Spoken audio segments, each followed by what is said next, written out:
Printemps 2019. Tourbillon. Un bureau bordélique, des papiers, des dossiers, des factures.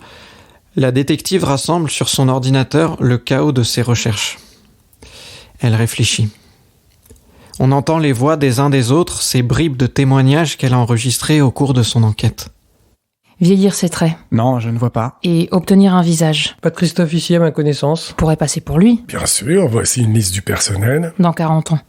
Qu'est-ce qu'il a fait au juste, votre Christophe ? Imprimer la photo. Non, je connais pas. Comme si cet homme... Non, je pense pas. Ça me reviendrait. Sur cette image... Je regarde, mais y a rien qui vient. Existait aujourd'hui. Pas que je sache. Lister toutes les entreprises en Île-de-France. Oui, on a vu un Christophe. Il est à la retraite. Le vôtre doit être moins âgé, non ? Au-delà aussi, qui me dit qu'il n'habitait pas ailleurs. Il a couché chez elle. Pas de trace de sa maison. Il n'était pas motorisé. Angèle ne sait pas, ne sait plus. Elle ne regardait que lui. C'est bien ma veine. Non. Ils ont pris un taxi, jusque chez elle. Mais il aurait très bien pu laisser une voiture, une moto quelque part, et la reprendre le lendemain. Non, je vois pas. Peut-être, mais il s'appelait Jérôme, pas Christophe. On avait un Antoine un peu comme ça. Je peux vous dire tout de suite que c'est pas lui parce que votre homme, il a un œil qui part sur le côté. Un œil qui dit merde à l'autre, comme disait... c'est qui dit ça déjà ? Enfin bref, mon Antoine, c'était pas ça. Lui qui ? Alors attendez, vous me dites 2002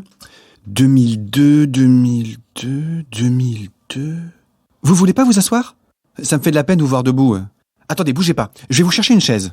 Non. Non. C'est un peu ennuyeux qu'il n'y ait qu'une seule chaise dans ce bureau alors que je reçois beaucoup. Mais les gens passent et me déposent des documents et ne s'attardent pas, ou alors pour un café. Mais ils s'assoient sur un coin de bureau, ça va vite. Ou alors une clope à la fenêtre. Non. Il y a tellement de monde dans cette boîte et ça fluctue en permanence. Si votre Christophe s'était un peu arrêté pour me parler, je l'aurais mémorisé, non ? Attendez, bougez pas. Je vais chercher votre chaise. Par contre, ne profitez pas de mon absence pour fouiller, hein. L'information cruciale attendra mon retour. Je plaisante. Pardon, ça me fait quelque chose de recevoir une détective privée. Il y a plein d'images qui me viennent. C'est pas stressant, au fond, c'est amusant. Tant que vous me dites qu'il n'y a pas de mort dans l'histoire... Bon, la chaise. Ah, peut-être, ouais. Oui. Il me semble. Il était pas dans mon service, mais cette tête-là... Oui. Il y a quelqu'un qui a quitté la boîte. Il s'appelait Christophe Domini. Je sais pas où il est allé ensuite. Vous avez essayé Internet ? Il y a bien une trace sur les réseaux. On peut pas ne pas avoir de trace sur les réseaux, ou alors on est mort. Vous avez peut-être envisagé ça, qu'il était mort ? J'envisage tout ce qui peut être envisageable. Même qu'il se soit volatilisé dans la 4e dimension ? C'est comme cet avion qu'on n'a jamais retrouvé. Le coup du pilote de la Malaysia Airlines. Vous y croyez, vous, au coup du pilote ? Pour la Germanwings, c'était clair et net. Il a foncé dans les montagnes. Ça, on l'a vu. Mais le Vietnamien qui fait disparaître un avion dans le Pacifique comme un tour de magie, le mec, il a de la ressource. Vous avez vu le reportage ? Un homme, oui, charmant. De quoi on discutait ? Sa famille, oui. Ses hobbies ? Je sais pas vraiment. Je le trouvais pas sportif. Était-il plutôt spirituel ? Spirituel ? Je sais qu'il regardait l'horoscope. Un jour, il m'a dit « Les cancers, cette année, c'est pas la joie parce que vous avez Pluton et Saturne contre vous. Faudra ramer pour obtenir ce que vous voulez. Mais c'est bien. Vous, les cancers, vous vous battez tout le temps. » Ça m'est resté parce que je trouvais ça pas totalement faux. Et lui, il était de quel signe ? Vous me posez une colle. C'était surtout lui qui faisait l'astrologue. Et j'ai pas pensé à lui demander. Ou s'il me l'a dit un jour, je l'ai oublié. Non, je lui ai jamais demandé. Mais j'y croyais pas trop à l'époque. Les signes, ça m'intéressait pas. Entre nous, on parlait de beaucoup de choses, mais on se demandait jamais les dates d'anniversaire. On connaissait celle des enfants. Oui, celle des enfants. Et comment s'appelaient ses enfants ? Attendez. Nicolas et Suzanne ? Non. Nicolas et Solène. Oui. Nicolas et Solène. Sa femme ? Sandrine. Ils ont déménagé depuis. Ça fait un bail. Combien d'années ? Plus de 10 ans. Oh oui, en plus de 10 ans. Ça passe tellement vite. Il a été plutôt discret pour son départ. Il n'a pas fait de fête ni rien. Vous savez où il est allé ?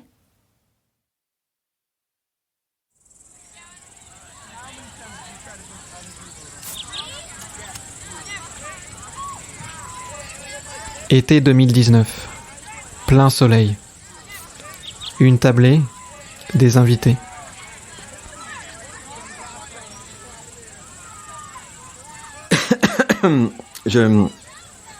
Je suis un peu maladroit, j'aime pas les grands discours. Juste vous dire que Je suis content de célébrer ces 30 ans de vie commune avec toi, Sandrine. Merci pour les vidéos, les photos, vos présences sont si chères. Je vais essayer de finir sans verser une larme, ça va être dur. Et mes enfants, je suis heureux de vous savoir tous deux, Solène, Nicolas, présents ce jour et si épanouis dans ce que vous faites. Je suis fier de vous.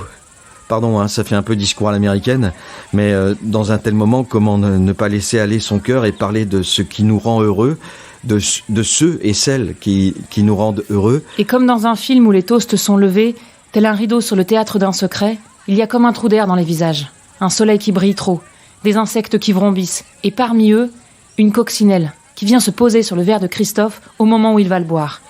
Christophe sursaute et renverse le contenu du verre sur la table, pile sur le dessert qui n'a pas encore été découpé, un joli framboisier, aussi rouge que la coccinelle, sillonné de bulles. La coccinelle reste accrochée à l'arête du verre. Christophe, nerveux, lâche violemment son verre, mais la coccinelle s'envole et se pose sur le framboisier. Dégagez cet insecte-là, écrasez-la, putain. Voyons, lui disent les autres, ce n'est qu'une coccinelle. Ça porte bonheur. Il ne faut pas l'écraser. Non, d'autant qu'elle semble bien partie pour apprécier le gâteau et prendre sa part à elle, servie la première. On est à la fin de l'été. La chaleur encore présente repousse septembre au loin. Et sur cet horizon où tout recommence et tout se range, où les habitudes reprennent, où les lieux désertés se retrouvent, où l'automne est un piège à regret, Christophe recevra un appel.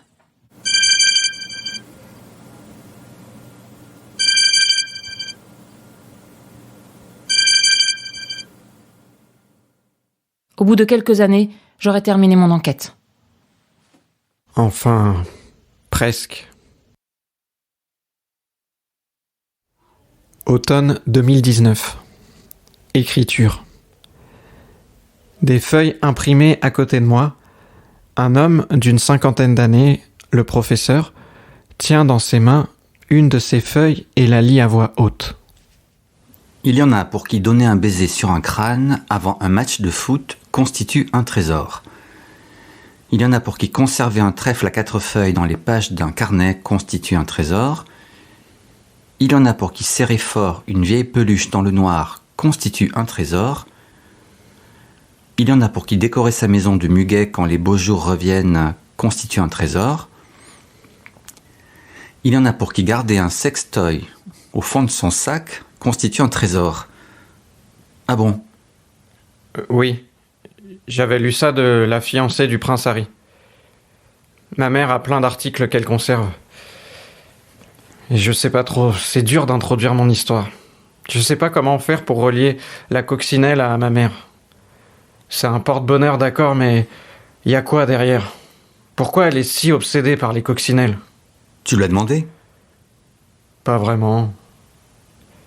Puis si je suis ici, c'est pas pour retourner la voir. Du moins, pour le moment. C'est bien d'écrire pour soulager ce qu'on a dans la tête. Mais c'est bien de pouvoir communiquer quand même. Vous me dites ça... Je ne voudrais pas que tu te mettes ta mère à dos. C'est pas ça. Mon père, enfin supposé, il refuse de me voir. Il refuse de faire ce test de paternité. Pour lui, c'est ridicule, il dit qu'il n'est pas le seul dans cette histoire. Quoi ? Ça veut dire qu'il y en a eu d'autres ? Ça veut dire qu'elle m'a menti, qu'elle couchait à droite à gauche peut-être pour avoir de l'argent ? C'est idiot cette coccinelle, c'est pas avec ça qu'elle pouvait vivre, c'est stupide, inconscient. Bref. Il paraît que je lui ressemble à ce Christophe. Si seulement il faisait ce test, qu'on en finisse avec cette histoire. Tu ne l'as jamais vu ? Non. Pas de photos ? Rien. Je ne peux qu'imaginer. Toujours imaginer.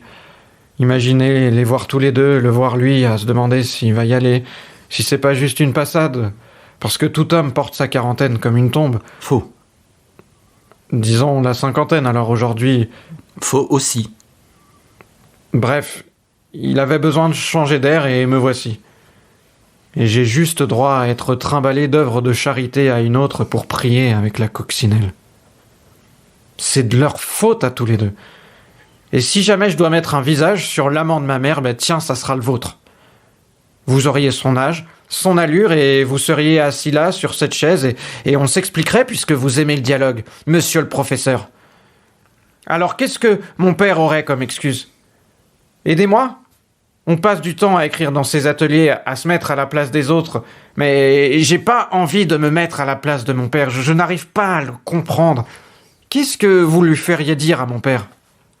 Je dois y réfléchir. Que dalle! Vous nous avez exercé pendant 2 jours à l'écriture spontanée, ou automatique, peu importe. C'est pas pour que vous vous dégonfliez, vous connaissez nos parcours, vous êtes là pour nous aider. Alors, aidez-moi! Qu'est-ce qu'il y avait dans le crâne, mon père? Qu'est-ce qu'il aurait dit à son fils? Qu'est-ce qu'il aurait dit? Oui, quoi? Qu'est-ce que je lui aurais dit? Ce que j'ai à te dire. Tu vois, c'est comme ces caisses de munitions que les Japonais jetaient à la mer à la fin de la guerre. Elles étaient là pour gagner le fond, jamais pour être remontées. Est-ce que je savais, moi, que dans l'une de ces caisses, quelqu'un frappait des poings et voulait sortir? Au début, c'était juste. Oui. Je me lance là-dedans, mais... Jouer. Jouer. C'était ça, jouer. Je n'avais pas d'autre ambition et j'étais terrifié. Un jour, quelqu'un m'a dit ça sert à rien d'avoir peur. Parce que tout ce dont on a peur se réalise. Parce que tout ce dont on a peur se réalise. À toi, Marcel. T'as inventé la suite. C'est pas du jeu. Vous l'excusez. Je n'excuse pas. J'essaie de comprendre. Tout criminel a sa logique. Interroge un fou. Ses idées sont très claires dans sa tête. Souviens-toi de ce que je vous ai lu en début de l'atelier. Un fou, ce n'est que les idées d'un homme bien enfermé dans sa tête. Le monde n'y passe pas à travers sa tête, et ça suffit. Et ça suffit. Les circonstances atténuantes. Si tu veux avancer dans ton histoire, demande à ta mère pour les coccinelles. Ou invente. J'ai plus de jus. C'est drôle parce que... Non. Quoi? Rien. Dites. Je repensais. Je suis quelqu'un qui va régulièrement à la messe. Et en vacances, j'aime systématiquement visiter les églises des patelins. Et pas toutes, mais la plupart ont des grands tableaux de la Vierge à l'Enfant. Parfois le portrait est assez rapproché, si bien que l'on distingue des motifs sur le manteau de la Vierge. Et tu me croiras ou pas, le manteau de la Vierge est rempli de coccinelles. Et l'enfant Jésus ne verra jamais son père? Vous voulez dire que j'ai été enfanté par le Saint-Esprit ou adopté, ou que sais-je? Vous croyez que ma mère est allée dans un autre pays pour choisir un donateur? Et c'est pour ça le test? Ce que je veux dire, c'est que ta mère croit au miracle. Oui, les miracles sont dans le ventre des coccinelles, leurs crottes sont jaunes comme des étoiles. Elle me l'a assez dit. Si seulement elle s'était trouvée quelqu'un d'autre, elle n'en serait pas là avec ses obsessions. Je te laisse. Je vais aller aider quelqu'un d'autre. En attendant, planche sur la bête du Seigneur.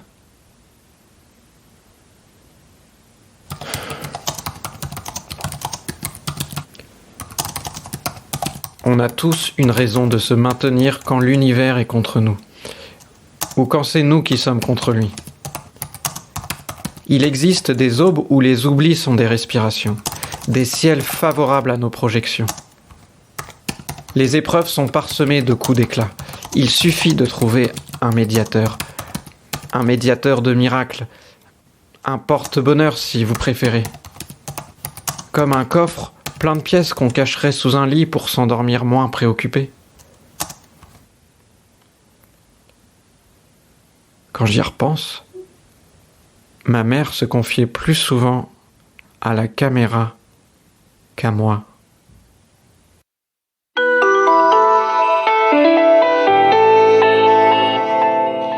Un remède à la stérilité, elle témoigne. Et vous, Angèle, quel a été l'antidote, si on peut dire ? Alors moi, on m'a tout simplement décelé une cloison. Mais ça n'a pas été systématique. Je n'ai pas fait ces examens tout de suite. J'aurais dû, j'aurais perdu moins de temps. Parce qu'en fait, j'avais des enfants là dans mon ventre. Plusieurs fois j'en ai eu, mais ça n'allait pas plus loin que ça. Parce qu'une fois que c'était là, c'était plus là, vous voyez. C'est ce qu'on appelle une fausse couche. Oui, j'en ai eu au moins 3. jusqu'à ce que je comprenne. Et alors j'ai pris rendez-vous pour l'opération. On verra bien, mais j'ai confiance. Je suis suivie par un excellent chirurgien. Et s'il n'y a plus de barrage, alors peut-être il y aura de la place pour quelqu'un. C'est tout ce qu'on vous souhaite. Un dernier mot peut-être pour nos téléspectateurs ? Oui, plein de coccinelles pour vous porter bonheur. Ah, décidément, ces coccinelles, c'est votre fil rouge, hein ? Oui, je vais les compter pendant mon opération. Les compter ? Comme on compte les moutons. Ah, d'accord. Eh bien, c'est la fin de notre émission. Maman ? Tu les gardes vraiment toutes ? Faudrait les numériser parce que les DVD vont commencer à s'user. Il y a certaines vidéos que j'ai pas vues. C'est bête, hein. Je voulais te voir un peu plus jeune, à quoi tu ressemblais. Les enfants sont toujours curieux de voir leurs parents avant leur arrivée ou de se revoir petits sur des photos. Je sais que tu m'en veux parce que tu te poses des questions. Je vois pas pourquoi je te mentirais. C'est bien lui. Et je suis désolée s'il ne te veut pas. Mais moi non plus, je ne le veux pas. On est bien tous les deux. Qu'est-ce que j'aurais à lui dire depuis toutes ces années ? J'ai la flemme, moi, de raconter 17 ans et demi sur Terre. Je sais pas comment font les gens quand ils vont voir des psys, ne serait-ce que pour raconter sa journée. Moi, ça m'épuise, c'est pas intéressant. Sauf pour une mère, c'est toujours intéressant. Tu es content de ces ateliers ? Oui. Je bataille pour m'exprimer, mais d'un côté, ça me calme, parce que je suis concentré. Tant mieux. Maman, pourquoi tu dis que tu vas compter les coccinelles comme des moutons ? De quoi ? Là, dans l'émission. Pour que l'opération réussisse. Et j'ai réussi, puisque je t'ai aujourd'hui, et que tu es magnifique. Mais c'est bizarre, cette expression, compter les coccinelles comme des moutons. Un gentil docteur m'avait dit ça quand j'étais petite. Et voilà. Et voilà. Et raconte-moi, c'était quoi ? Pourquoi tu avais quel âge ? Dis-moi, je veux savoir.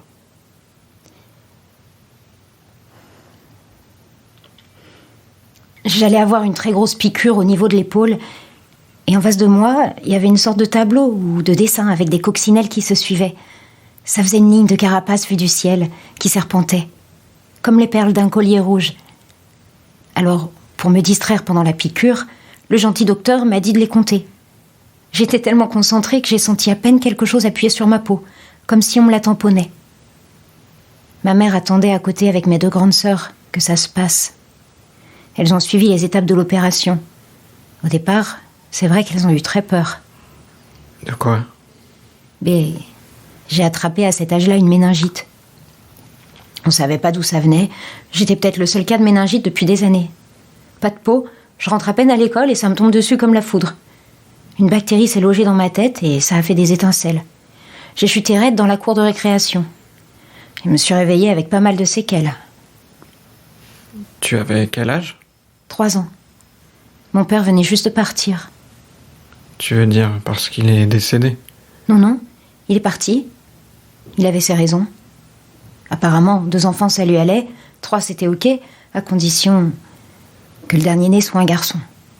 1 chance sur 2. Et je suis arrivée. Alors quelque part, je préfère me souvenir du gentil docteur de l'hôpital. Et de toute façon, c'est bien à partir de 3 ans qu'on a ses premiers souvenirs, non ? Oui. Peut-être.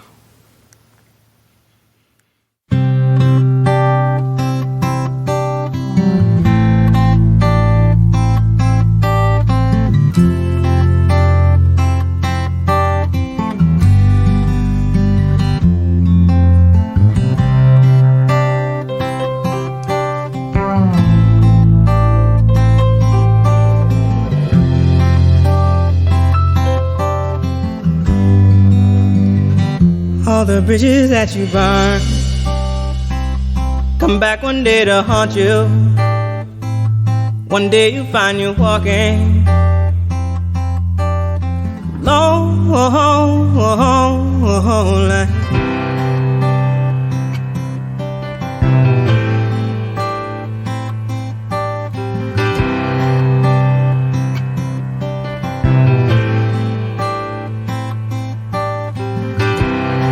C'était Carapace, une fiction en 4 épisodes avec les voix de Mathias de Gail, Marcel, Laure Caral, Angèle, Xavier Berlioz, Christophe, Marie Lagré, la détective, Alexandra David, la breveteuse, Mélodie Leblé, Muriel, Antoine Sastre, le présentateur télé, Michel Frely, le miraculé, Marie Béraud, la responsable du foyer, puis une témoin, Erwin Sailly, l'employé du supermarché, Jean-Christophe Frêche, le professeur, Océane Gaucher, une cliente du supermarché ainsi qu'une témoin et une présentatrice télé, Pauline Moinjon-Vallès, une témoin, Jando Gradiani, un témoin, Inès Martin, une témoin, Thomas Hello, un témoin, Martial Bord, Robin Crépon, Florence Valero, figuration du reste des témoins, Edgar Semin, Marcel à l'âge de 11 ans, Béram Amidi, Myron à l'âge de 11 ans, et le petit Elio. Mixage, Quentin Degris. Je remercie toute l'équipe et les premiers partenaires de diffusion, le Théâtre de la Reine Blanche et Radio MS, la radio de l'Est parisien.